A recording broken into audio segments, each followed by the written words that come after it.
Hello, and welcome to this series of instructional videos for MassAI.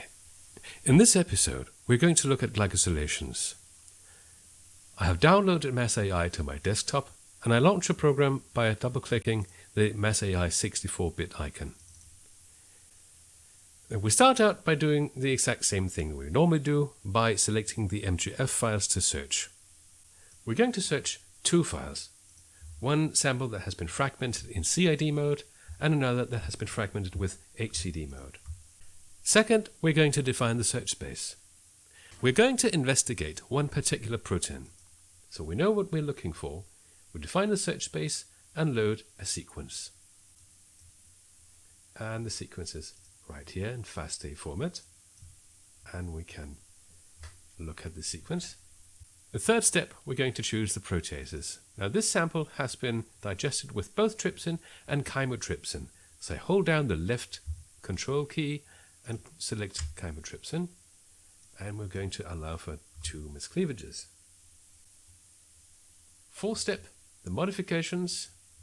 We'll go with the default settings with the exception of glycosylation. This is where things grow interesting because you have not yet been introduced to this tab sheet. You'll notice there are plenty of options in here. What type of analysis we do, what glycan groups to include, the modifications that we allow to the glycans, and so on and so forth.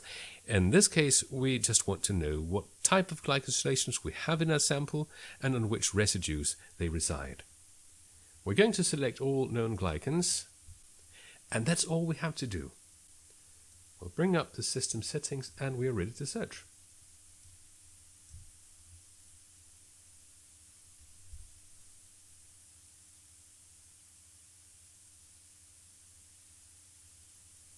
And the search is done. We click the OK button, and MassAI brings up the 3 windows that we know. There's a protein window, which describes what proteins are in the sample. We have only searched for one particular protein, so that's the one we find. We have the peptide coverage up here. Now you'll notice that the sequence coverage is actually quite low for 2 injections. We're only down to 50%. But this sample has been enriched for glycan-containing peptides, so we are very likely losing out a little bit on the coverage thanks to this. First of all, we're going to take a look at the non-modified peptides just to see what the fragmentation looks like. We're sorted by the score, ascending order, descending order, and select the highest scoring peptide. Again, what we notice here is that the fragmentation is not very impressive. We have very low intensities down here, surprisingly low for the instruments that we use. But we must bear in mind that these 2 samples have been enriched for glycan-containing peptides. So the concentration of the non-modified peptides will very likely be lower and lead to poorer fragmentation. But if we look down here at the sequence window, we will notice that 1, 2, 3, we have 3 fragmentation sites that we expect to see thanks to the mobile protein model.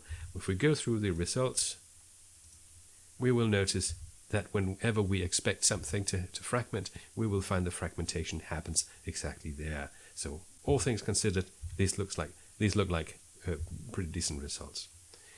For the modified peptides, we find obviously carbamide-methyl, and we find oxidized methionines. We don't find cross-linked peptides. We'll go straight to the glyco-peptides to see what we find here. And there's a whole bunch of them. We have plenty of glyco results. What I'm going to do is to sort it by the residue.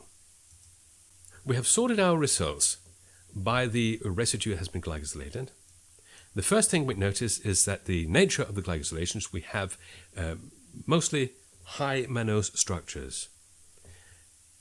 And as we can see from the peptide sequence, because it's one particular residue we're looking at, we get almost identical sequences, save the odd miscleavage here and there. And if we click one of the scans to examine it, we will notice straight away that the fragmentation pattern is completely different from what we normally expect from peptides. Rather than getting B and Y ions from the peptide, we get B and Y ions from the glycan, and precious little information from the peptide itself.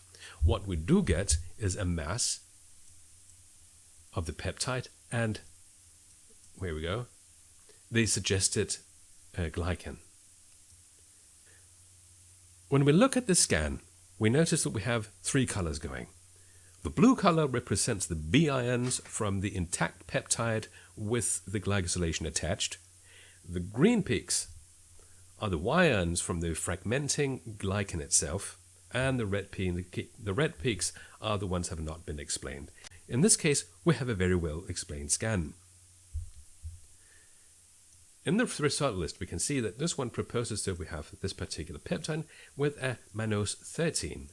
Now, some of you may ask, how can we have mannose 13? I thought we were only capable of making mannose 9 structures. But mind you, this is not a human sample. This is from trypanosoma, and they're capable of making really, really large glycans.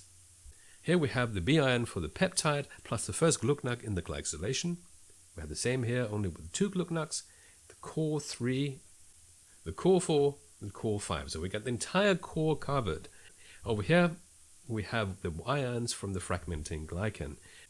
We can almost count the number of mannoses up here just by going through the individual peaks. 1, 2, 3, 4, 5, 6, 7, 8, 9, 10, 11, 12, 13. And then you have the hexoses from the precursor.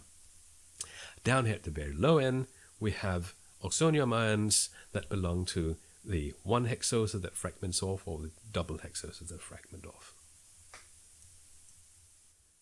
And that brings this episode to conclusion.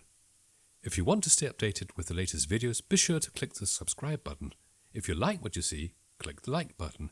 And if you have any requests for videos that I should do in relation to MassAI, be sure to leave a comment below. I'm your host, Morten Rasmussen, and I'm the developer of MassAI. Until next time, happy searching.